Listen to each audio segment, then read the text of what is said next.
Tonight, in the investigation into possible criminal interference in Georgia's 2020 presidential elections, while attorneys for the former president, Donald Trump, filed a motion requesting a Fulton County judge to toss out a special purpose grand jury's report, where the jury, according to NBC News, recommended indictments against more than a dozen people. 11 Alive's Joe Ripley is here in the studio to break down what comes next. Joe? Trump's legal team filed the motion in Fulton County Superior Court this morning. So a judge could now hold a hearing on the matter. If Trump's legal team loses this case, they could possibly take their case all the way up to the Georgia Supreme Court. But experts I spoke with believe it won't make it that far. Donald Trump is certainly under more legal pressure and in more legal jeopardy than he probably ever has been. Georgia State University law professor Anthony Michael Kreis on former President Trump's legal woes in New York, Florida, and Georgia.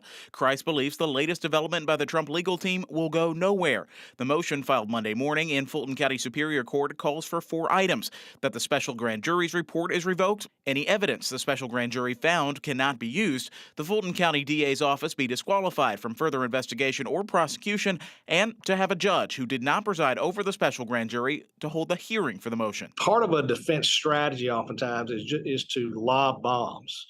And you do that by filing motions and multiple motions. And you just lob bombs, hoping that somewhere there'll be an explosion that actually knocks things off course. Former U.S. District Attorney Michael Moore says even without the special grand jury's findings, Fulton DA Fonnie Willis could bring indictments based on other evidence. The special grand jury was formed in 2021 to look into possible crimes in Georgia's 2020 election.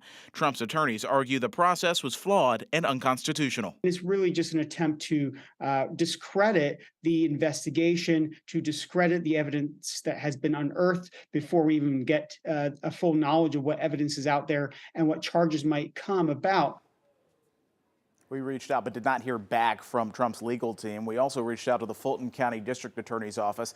It did not have a statement in response to today's motion, but said it would lean on future court filings. Former U.S. District Attorney Michael Moore, you heard from there, expects similar motions in Trump's cases both in Florida and New York.